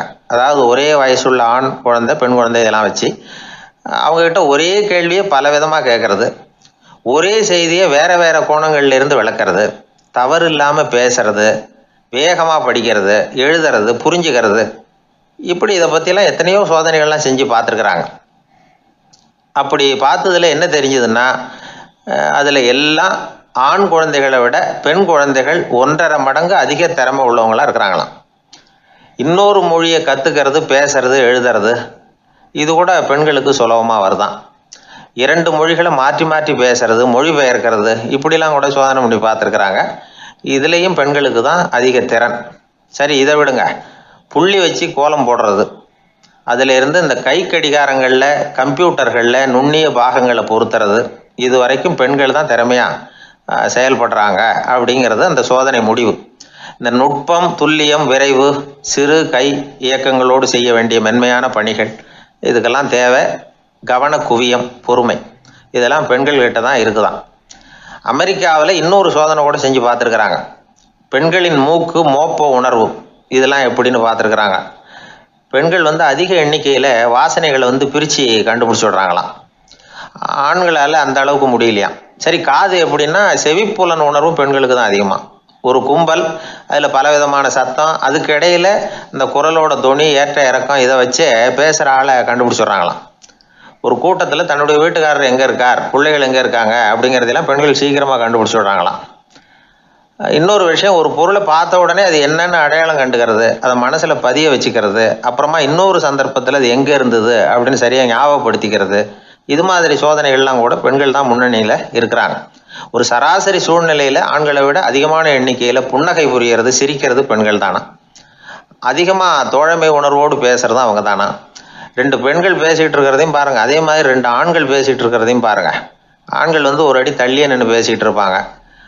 மருத்துவர்களை எடுத்துக்கொள்ளுங்கள், அதாவது சிரிச்ச முகத்தோட நோயாளிகள்கிட்ட பரிவோடு பேசுறதுல பெண் டாக்டர்கள் தான் அதிகம். இதுவரை சொல்லப்பட்டது எல்லாமே அறிவியல் பூர்வமான செய்திகள். அதனால் இளம் பெண்கள் வாழ்க்கையில் சோர்வடைய தேவையில்லை. இயற்கையே நமக்கு சாதகமாக இருக்குது, எல்லாம் முடியும் நம்மால் அப்படிங்கிறத அவங்க புரிஞ்சுக்கணும். ஒரு பையன் தன்னுடைய அப்பா அம்மா திருமண ஆல்பத்தை புரட்டிக்கிட்டே இருந்தான். அப்புறம் அம்மாகிட்ட கேட்டான், அம்மா இது யார் சின்ன வயசில் எடுத்ததா, இது என்னன்னு தெரியலையே, இந்த படத்தில் அழகாக மீசை வச்சுக்கிட்டு சிரிச்சுக்கிட்டு நிற்கிறது யார் அப்படின்னு கேட்டான். அதுதான்டா அவங்க அப்பான்னாங்க அந்த அம்மா. அப்படின்னா இப்போ நம்ம வீட்டில் நரைச்ச தலையோடு அழுது வடிஞ்சிக்கிட்டு இருக்காரு ஒருத்தர், அவர் யாருன்னு கேட்டானா. இது பையனுடைய புத்திசாலித்தனம். பெண் பிள்ளைகள் அப்படி கேட்கறதில்ல. அதனால் இந்த கதையெல்லாம் எதுக்காக அப்படின்னா, இளம் பெண்கள் வாழ்க்கையில் சோர்வு அடைஞ்சு போயிடக்கூடாது. அதனால் பெண்கள் எல்லாம் முடியும் நம்மாலும் அப்படிங்கிறத நினச்சி செயல்பட்டாங்கன்னா வாழ்க்கையில் வெற்றி நிச்சயம். ஒருத்தங்க கூட நாம் சண்டை போடுறோம், அதில் நாமளே ஜெயிச்சு விட்றதா வச்சுக்குவோம். நம்ம மனசுக்கு சந்தோஷமாக தான் இருக்கும், இருந்தாலும் உள் மனசில் ஒரு பயமும் உண்டாகலாம். தோற்று போனவன் சும்மா இருப்பானா? அவன் மறுபடியும் எப்போ சந்தர்ப்பம் வரும்னு எதிர்பார்த்துக்கிட்டு தானே இருப்பான். அதனால் வெற்றியின் ஒரு பக்கம் சந்தோஷமாக இருந்தாலும் இன்னொரு பக்கம் பயமா தான் இருக்கும். ஒரு மன்னன் இருந்தான், நிறைய பேரோட அவன் சண்டை போட்டான், ஜெயிச்சான், பல நாடுகளை வென்றான். அதனாலேயே அவன் மனசுக்குள்ள ஒரு பயம் உண்டாயிட்டுது. பகை மன்னர்கள் எல்லாம் படையெடுத்துக்கிட்டு வந்துட்டா என்ன பண்றது அப்படிங்கிற பயம். எல்லாரும் இப்ப இருக்கிற இந்த மாளிகையை கைப்பற்றிக்கிட்டா என்ன பண்றது அப்படின்னு யோசனை பண்ணா நடுங்க ஆரம்பிச்சிட்டான். ஏன் ஒரு மாதிரியா இருக்கிறீங்க அப்படின்னு கேட்டார் அமைச்சர். இவன் விவரத்தை சொன்னான். 2 பேருமா சேர்ந்து ஒரு திட்டம் போட்டாங்க. அதன் பிரகாரம் ஒரு பெரிய மாளிகை ஒண்ண புதுசா கட்டினாங்க. அதுக்கு ஜன்னல்லாம் எதுவும் கிடையாது. உள்ள போறதுக்கு வெளியில வர்றதுக்கு ஒரே ஒரு கதவு மட்டும்தான் உண்டு. அதை தவிர அந்த மாளிகைக்கு வேற எந்த வழியும் கிடையாது. ஒரு சின்ன துவாரம் தெரிஞ்சா கூட அதையும் சுத்தமா அடைச்சுட்டாங்க. ஒரே ஒரு கதவு வச்சானே, அந்த வழியை பாதுகாக்கிறதுக்கும் ஏராளமான வீரர்களை காவலுக்கு நிறுத்தி வச்சிருக்கிறாங்க. இவ்வளவும் பண்ணி முடிச்சதுக்கு அப்புறம் தான் அந்த மன்னனுக்கு மனசு திருப்தியா இருந்துதான். ஒரு நாள் அந்த ராஜாவும் அமைச்சரும் அந்த ஒரு கதவு வழியா வெளியில வந்திருக்கிறாங்க மெதுவா. என்ன அமைச்சரே, எப்படி நம்ம ஏற்பாடு அப்படின்னு அட்டகாசமா சிரிச்சுக்கிட்டே கேட்டானா ராஜா. அபாரம்னார் அமைச்சர். அவர் வேற என்ன சொல்லுவார். இவங்க 2 பேரும் இப்படி பேசிக்கிட்டதை அங்க வீதி ஓரமா உட்கார்ந்து இருந்த ஒரு பெரியவர் கேட்டுவிட்டு அவரு சிரிச்சாராம். அவரு சிரிக்கிறத பார்த்தும் மன்னனுக்கு கோவம் வந்துட்டுது. அதை பார்த்ததும் ஏன்பா சிரிக்கிறேன்னு கேட்டிருக்கார். அதுக்கு அந்த பெரியவர் சொன்னாராம், ரொம்பவும் புத்திசாலித்தனமா தான் இந்த மாளிகையை கட்டி இருக்கிறீங்க, ரொம்ப பாதுகாப்பா தான் இருக்குது, இருந்தாலும் ஒரு குறை தெரியுதுன்னார். என்னன்னு கேட்டார் அவரு. வேற வழியே வைக்காம மாளிகை கட்டின நீங்க என்னத்துக்காக ஒரே ஒரு வழி மட்டும் வச்சிருக்கிறீங்க, அந்த வழியா எதிரிகள் நுழைஞ்சுட்டா என்ன பண்ணுவீங்க அப்படின்னார். என்ன பண்றதுன்னார் அவரு. அதையும் ஒரு கருங்கல் சுவர் எழுப்பி சுத்தமா அடைச்சு விடுங்க, அதுதான் நல்லது. அதுக்கப்புறம் எதிரிகள் பயம் கொஞ்சம் கூட இல்லாம நீங்க உள்ள உட்காந்துக்கலாம், அதுதான் ரொம்ப பத்திரம் அப்படின்னார். மன்னன் யோசனை பண்ணி பார்த்தான். பளிச்சுன்னு ஒரு யோசனை தோணுச்சு. அது சரி, நீங்க சொல்றது மாதிரி அந்த ஒரு வழியையும் அடைச்சுட்டா இந்த மாளிகைங்கிறது ஒரு கல்லறை மாதிரி ஆயிடுமே அப்படின்னாராம். இப்ப மட்டும் இது எப்படி இருக்குதுன்னு நினைக்கிறீங்க, கல்லறை மாதிரி தானே இருக்குது அப்படின்னார் பெரியவர். எதிரி உங்களை சாகடிக்கலைன்னாலும் நீங்களா ஒரு நாள் சாகத்தானே போறீங்க அப்படின்னார். அதுக்கப்புறம் கொஞ்சம் விளக்கமும் கொடுத்தார். உங்க மாளிகையில எவ்வளவு ஜன்னல்களும் கதவுகளும் இருக்குதோ அந்த அளவுக்கு வெளி உலகத்தோட உங்களுக்கு தொடர்பு இருக்கு, அந்த அளவுக்கு உங்க வாழ்க்கையில ஒரு இயக்கம் இருக்குது. கதவுகளை மூட மூட வாழ்க்கையும் அடப்பட்டு போடும். நான் கூட ஒரு காலத்துல மாளிகையில தான் இருந்தேன். அதோட சுவர்கள் இருந்ததுல அதை எவ்வளவுதான் தள்ளி தள்ளி போட்டாலும் என்னுடைய வாழ்க்கைக்கு அதெல்லாம் ஒரு எல்லை கோடுகள் மாதிரி தெரிஞ்சுது. அதை உணர்ந்தேன். வாழ்வுக்கு எல்லையே இருக்கக்கூடாதுன்னு நினைச்சேன். அதனால்தான் இப்படி இங்க உட்காந்துட்டேன். இப்ப என்னுடைய வாழ்வுக்கு வானம் தான் கூரை, இந்த நிலம்தான் என்னுடைய மாளிகை. இப்பதான் வாழ்க்கையை முழுமையா என்னால உணர முடியுது, அனுபவிக்க முடியுது அப்படின்னார் அந்த பெரியவர். அந்த அரசர் ஒரு பெரிய தத்துவத்தை புரிஞ்சுக்கிட்டாராம். தன்னோட மாளிகைக்கு நிறைய ஜன்னல்களையும் கதவுகளையும் வைக்க சொல்லி உத்தரவு போட்டாராம். இப்படி ஒரு கதை உண்டு. ஒரு சுடுகாட்டுல ஒரு கல்லறைக்கு மேல கால் போட்டுக்கிட்டு உட்காந்துக்கிட்டு இருந்தான் ஒருத்தன். அந்த வழியா போன ஒருத்தர் அவனை பார்த்து கேட்டாராம், ஏப்பா இப்படி பேய் பிசாசு நடமாடுற இந்த மயானத்துக்கு கல்லறைக்கு மேல உட்கார்ந்து இருக்கிறியே அப்படின்னு கேட்டாராம். எவ்வளவு காலம் தாங்க உள்ளேயே இருக்கிறது, ஒரே புழுக்கமா இருந்தது, அதுதான் காத்து வாங்கலாம்னு வெளியில உட்கார்ந்துருக்கிறேன் அப்படின்னு நானா. அந்த எப்பவும் சுத்தமா இருக்கணும், அதுதான் நல்லதுன்னு ஒருத்தர். நான் அப்படித்தான் சார் இருக்கிறேன், தினம் 2 வேளை சோப்பு போட்டு குளிக்கிறேன் இன்னொருத்தர். உடம்பு மட்டும் சுத்தமா இருந்தா போதாது சார், மனசும் சுத்தமா இருக்கணும்னாரு அவரு. மனசை சுத்தப்படுத்துறதுக்கு என்ன சோப்பு சார் போடலான்னு கேட்டாரு இவர். ஆன்மீகம்ங்கிற சோப்பு தான் அதுக்கு பொருத்தம்னாரு அவர். ஆன்மாவை மேம்படுத்துகிற ஒரு முயற்சி தான் ஆன்மீகம்ங்கிறது. அந்த முயற்சியை எப்படி பண்றது? மனசுக்குள்ள குந்தி இருக்கிற வேண்டாத விருந்தாளிகளை எல்லாம் வெளியேற்றணும். வேண்டாத விருந்தாளிகள்ல முக்கியமான ஒருத்தர் யாருன்னா அவர் பேரு பொறாமை. இவரு நம்ம மனசுக்குள்ள இருக்கிற வரைக்கும் நாம நிம்மதியா இருக்க முடியாது. ஒரு குருநாதர் இருந்தார், அவர்கிட்ட 2 சீடர்கள் இருந்தாங்க. 2 பேரும் ஆரம்பத்துல ஒருத்தருக்கு ஒருத்தர் நல்லபடியா தான் பழகிட்டு இருந்தாங்க. ஆனாலும் என்னமோ தெரியல, கொஞ்ச நாள்ல இந்த 2 பேர்ல ஒருத்தன் மனசுக்குள்ள பொறாமைங்கிற விருந்தாளி உட்கார ஆரம்பிச்சுட்டார். அந்த சீடனும் அதுக்கு இடம் கொடுத்துட்டான். குரு கிட்ட தான் நல்ல பேர் வாங்கணும் அப்படின்னும் தன்னுடைய நண்பன் கெட்ட பேர் வாங்கணும் அப்படின்னு அவனுக்கு ஒரு ஆசை வந்துட்டுது.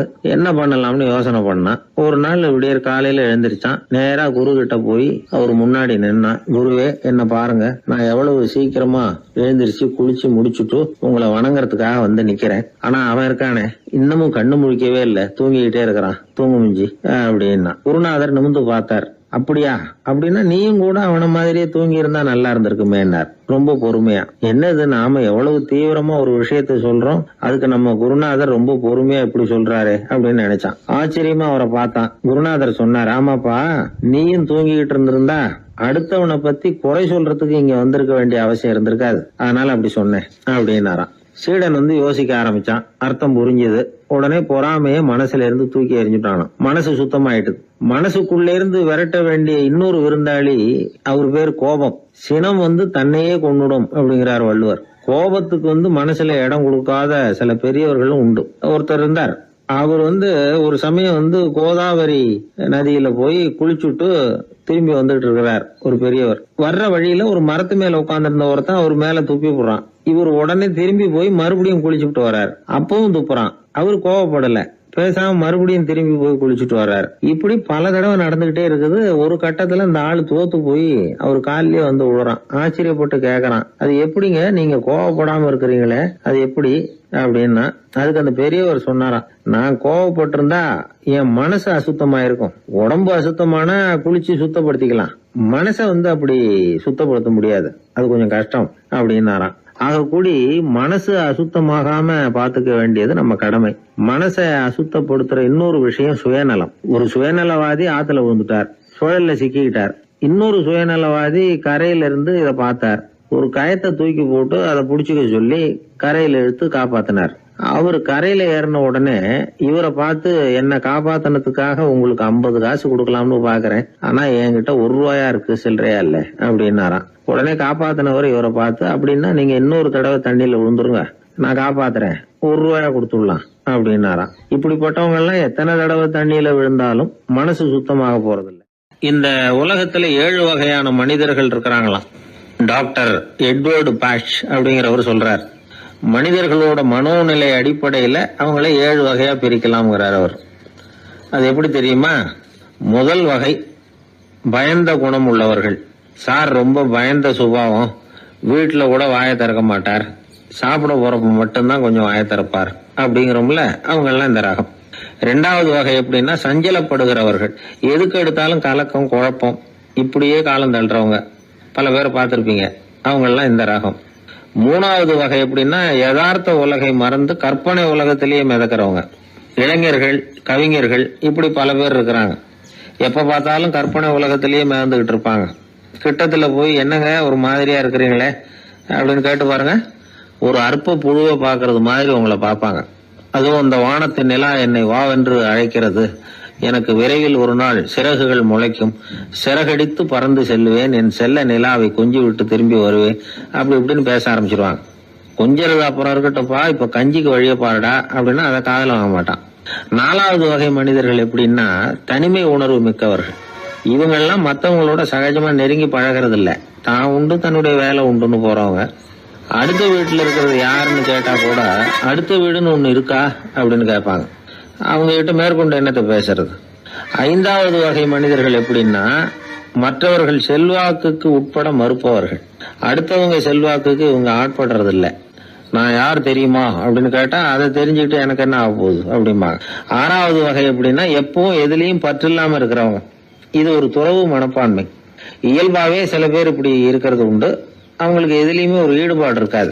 7வது வகை மனிதர்கள் மற்றவங்க கவலையை தன்னுடையதான் ஆக்கிக்கிட்டு கவலைப்படுறவங்க. இவங்க மகாத்மாக்கள், தான் வேற அடுத்தவங்க வேறன்னு நினைக்கிறது இல்லை. இவங்க அப்படிப்பட்ட எண்ணம் இவங்களுக்கு வர்றதில்லை. அதனால அடுத்தவங்களுக்கு ஒரு கஷ்டம் வந்தா அதை தன்னுடைய கஷ்டமாக எடுத்துக்கிட்டு கவலைப்படுறவங்க இவங்க. ஆக கூடி இப்படி 7 வகையான மனிதர்களை அடையாளம் காட்டுறார் அந்த நிபுணர். நாம இதுல எந்த அகத்துல வர்றோங்கிறத நாம தான் அடையாளம் கண்டுபிடிச்சுக்கணும். எனக்கு தெரிஞ்ச ஒரு மனிதர் உண்டு. அவர் ஒரு வித்தியாசமான டைப்பு. எதையும் பிராக்டிக்கலா யோசிக்கிறவர். எப்பவும் அடுத்தவங்களுக்கு ஒன்றும் பண்ண மாட்டார். ஆனா நினைக்கிறது என்னன்னா அடுத்தவங்களும் நல்லா இருக்கணும், நாமளும் சந்தோஷமா இருக்கணும் அப்படின்னு ஆசைப்படுறவர். அவருக்கு ஒரு சமயம் திடீர்னு உடம்பு சுகம் இல்லாம போட்டுது. டாக்டர் கிட்டத்துல போனார், பணம் கொடுத்தார், வைத்தியம் பார்த்தார். அவரு எழுதி கொடுத்த மருந்து சீட்டை வாங்கிட்டார். மருந்து கடைக்கு போனாரு, பணம் கொடுத்தாரு, மருந்து வாங்கினார். அதை எடுத்துட்டு வீட்டுக்கு வந்தார். அதுக்கப்புறம் அந்த மருந்தை சாப்பிடணும்ல, சாப்பிடல, அப்படியே சும்மா வச்சுட்டார். அவரை பார்த்து கேட்டோம், ஏன் சார் இப்படி பண்றீங்க, வீண் செலவு தானே இது, நீங்க எதுக்காக டாக்டர் கிட்ட போய் பணம் செலவு பண்ணீங்க அப்படின்னு கேட்டாங்க.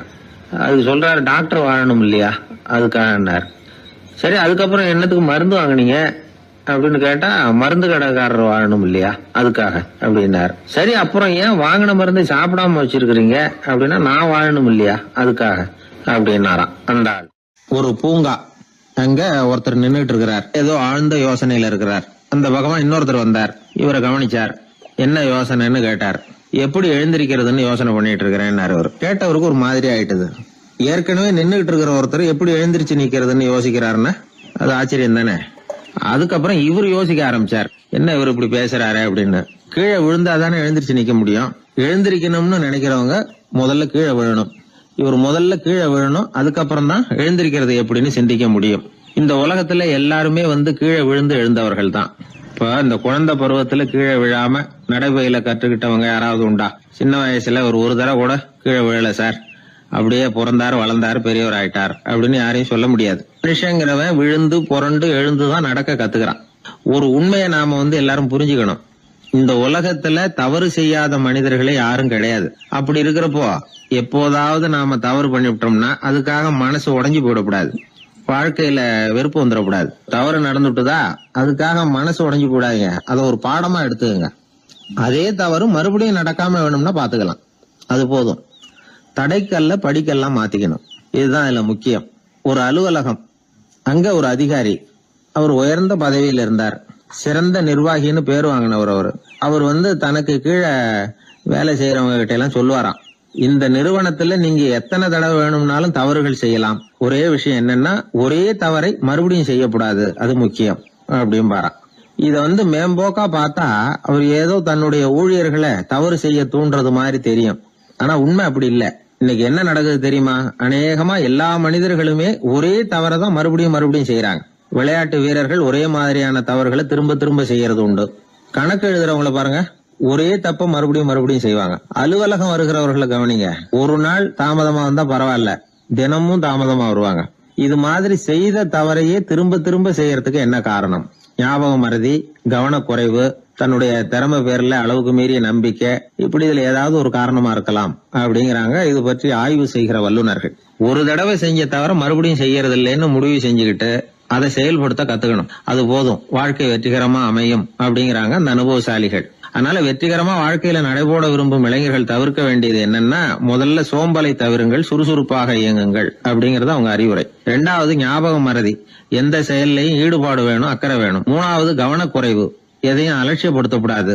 4வது என்னால முடியாதது எதுவுமே கிடையாது அப்படிங்கிற அளவுக்கு மீறிய நம்பிக்கை, அது ஆபத்துல கொண்டு போய் விட்டுரும். முதல் தவறு உங்களுக்கு ஒரு பாடமா அமையணும். ஒரு மனிதர் அவர் தன்னுடைய 2 காதுலயும் கட்டு போட்டுக்கிட்டு வந்தார். அவருடைய நண்பர் அதை கவனிச்சுட்டாரு. என்ன சார் ஆச்சு, 2 காதுலயும் கட்டு போட்டுருக்கீங்களே அப்படின்னு விசாரிச்சார். ஒண்ணுமில்ல சார், வீட்டுல ரொம்ப ஆர்வமா டிவியில கிரிக்கெட் மேட்ச் பாத்துக்கிட்டு இருந்தேன். இப்போ என்னுடைய மனைவி துணிகளுக்கு அயன் பண்ணிட்டு இருந்தாங்க. அயன் பாக்ஸ் அப்படியே வச்சுட்டு அடுப்பங்கரைக்கு போயிட்டாங்க. அந்த சமயம் பார்த்து டெலிபோன் பண்ணி அடிச்சது. அவசரமா ஓடி போய் அதை எடுத்து காதுல வச்சேன். அப்பதான் தெரியும் அது அயன் பாக்ஸ்ங்கிற விஷயம். சூடா இருந்ததா, சுட்டு விட்டுது அப்படின்னாரு. ஒரு காது சரி சார், 2 காது ஏன் அப்படி ஆச்சு அப்படின்னு கேட்டார். அதே ஆளு மறுபடியும் போன் பண்ணா சார் அப்படின்னாரு. இவர் எவ்வளவு தூரம் யோசிச்சிருப்பாரு பாருங்க. தவறு மறுபடியும் நடக்க கூடாது, முதல் தவறு உங்களுக்கு ஒரு பாடமாக அமையட்டும் அப்படிங்கறது தான் இதுல இருந்து நாம தெரிந்து கொள்ள வேண்டிய கருத்து. அதனால தவறுகள் அதெல்லாம் தடைக்கெல்லாம் நினைக்க வேண்டாம், படிக்கெல்லாம் நினைப்போம். அப்படி நினைச்சோம்னா வாழ்க்கையில வெற்றி நிச்சயம். காசி தேசத்துல ஒரு வேடன் இருந்தானா, அவன் வழக்கம் போல காட்டுக்கு வேட்டையாட போயிருக்கிறான். ஒரு மானுக்கு நேரா குறி பார்த்து அம்பை விட்டுருக்கான். குறி தவறி போய் அந்த அம்பு ஒரு பெரிய மரத்து மேல போய் குத்திக்கிட்டுது. விஷம் தடவுன அம்பு, அதனால மரம் வீணா போயிட்டுது. அதுல இருந்த இலை காய் எல்லாம் உதிர ஆரம்பிச்சுட்டுது. கொஞ்ச நாள்ல அந்த மரம் பூரா காஞ்சி அப்படியே பட்டு போச்சு. அந்த மரத்துல ஒரு பொந்து, அதுல ஒரு கிளி ரொம்ப காலமா இருந்துகிட்டு இருக்குது. அந்த மரம் நல்லபடியா வளமா இருந்த காலத்துல நிறைய பறவைகள் அதுல தங்கி இருந்தது. மரம் காய ஆரம்பிச்சதும் அந்த பறவையெல்லாம் யோசிக்க ஆரம்பிச்சது, சரி இனிமே இந்த மரம் நமக்கு சரிப்பட்டு வராது, வேற இடம் பார்க்க வேண்டியதுதான் அப்படின்னு நினைச்சு ஒவ்வொன்னா பறந்து போக ஆரம்பிச்சுட்டுது. கடைசியில தங்கி இருந்தது அந்த ஒரு கிளி மட்டும்தான். அது அந்த மரத்தை விட்டுட்டு எங்கேயும் போறதுக்கு பிரியப்படல. ஏன்னா அதுக்கு அந்த மரத்து மேல அவ்வளவு அன்பு. இறை தேடுறதுக்கு கூட அந்த கிளி வெளியே போறது இல்ல. சாப்பிடாம இருந்தா உடம்பு என்னத்துக்கு ஆகும்? கிளி ரொம்ப வாடி போயிட்டுது, சத்தம் போட்டு கத்த கூட அதால முடியல. அந்த கிளி இப்படி நடந்துக்கிறது தேவலோகத்துல இருந்த இந்திரனுக்கே ரொம்ப ஆச்சரியமா இருந்ததுதான். நேர்ல போய் அந்த கிளிய பாத்துட்டு வந்தா தேவையில்லைன்னு தோணுச்சு அவனுக்கு. உடனே தேவலோகத்திலிருந்து புறப்பட்டு பூலோகத்துக்கு வந்து சேர்ந்தான் இந்திரன். ஒரு சாதாரண மனுஷன் மாதிரி அந்த கிளிக்கு முன்னாடி போய் நின்னான். கிளியே, உனக்கு என்ன பைத்தியமா? இந்த மரத்துல இலையும் இல்ல காயும் இல்ல, கிளையெல்லாம் காஞ்சி போய் எப்போ ஒடிஞ்சு விழலாம்னு நேரம் பார்த்துக்கிட்டு இருக்குது. நீ இன்னமும் இதையே கட்டிக்கிட்டு அழுதுகிட்டு இருக்கிறிய. உன் கூட இருந்த மற்ற பறவைகள்லாம் பாத்தியா? இதே காட்டுல உள்ள செழிப்பான மரங்கள்ல போய் கூடு கட்டிக்கிட்டு சுகமா இருந்துகிட்டு இருக்கு. நீ மட்டும் ஏன் இப்படி கஷ்டப்படணும் அப்படின்னு கேட்டான் இந்திரன். கிளியை சும்மா சோதிக்கிறதுக்காக தான் அப்படி கேட்டிருக்கான். அந்த கிளிக்கு தவ வலிமை அதிகம், அதனால வந்திருக்கிறது இந்திரன் தாங்கிறது அதுக்கு புரிஞ்சு போச்சு. தேவேந்திரா, நான் இந்த மரத்துல தான் பிறந்தேன் வளர்ந்தேன். சின்ன வயசுல இருந்து என்னை வளர்த்து காப்பாத்தி ஆளாக்குனது இந்த மரம் தான். எனக்கு பசி எடுத்தப்போ பழம் கொடுத்தது இந்த மரம் தான். எனக்கு ஆபத்து வந்தப்போ அடைக்கலம் கொடுத்தது இந்த மரம் தான். இப்போ இந்த மரம் கஷ்ட திசையில இருக்குது. இந்த நேரத்துல நான் மட்டும் நல்லா இருந்தா போதும்னு நினைக்கலாமா? அது சுயநலம் இல்லையா? இப்படி இது துன்பப்படுற காலத்துல நானும் இது கூட இருந்து துன்பத்தை சகிச்சுக்கிறது தான் நியாயம். உதவி செஞ்சவங்களை உதறி தள்ளுறது நல்லது இல்லைங்கிறது உங்களுக்கே தெரியும். என்னோட நல்ல விரதத்தை குலைக்கிறது மாதிரி அல்லவா இருக்குது நீங்க சொல்றது. தேவர்களுக்கு ஏற்படுற சந்தேகங்களையே தீர்த்து வைக்கக்கூடிய நிலைமையில இருக்கிற நீங்க எனக்கு இப்படி உபதேசம் பண்ணலாமா அப்படின்னு கேட்டுதான் கிளி. இந்திரனுக்கு ரொம்ப மகிழ்ச்சி. இத கேட்டதும் கிளியே, நண்பர்கள்னா உன்ன மாதிரி இருக்கணும். பொதுவா ஒருத்தர் நல்லா இருக்கிறப்போ அவரை சுத்தி நிறைய பேர் இருப்பாங்க. அவர் கொஞ்சம் வீணா போயிட்டா அத்தனை பேரும் ஓடி போடுவாங்க. நீ அது மாதிரி இல்ல. சுகத்தையும் துக்கத்தையும் சமமா எடுத்துக்கிட்ட. உன்னை பாராட்டுறேன். உனக்கு விருப்பமான வரம் ஏதாவது கேளு தரேன் அப்படின்னாராம் இந்திரன். கிளி என்ன வரம் கேட்டது தெரியுமா? இந்த மரம் மறுபடியும் முன்னாடி இருந்தது மாதிரியே இலை பூ கனிகளோட செழிப்பா இருக்கணும் அப்படின்னு கேட்டுக்கிட்டுதான். அப்படியே தந்தேன்னாரு இந்திரன்.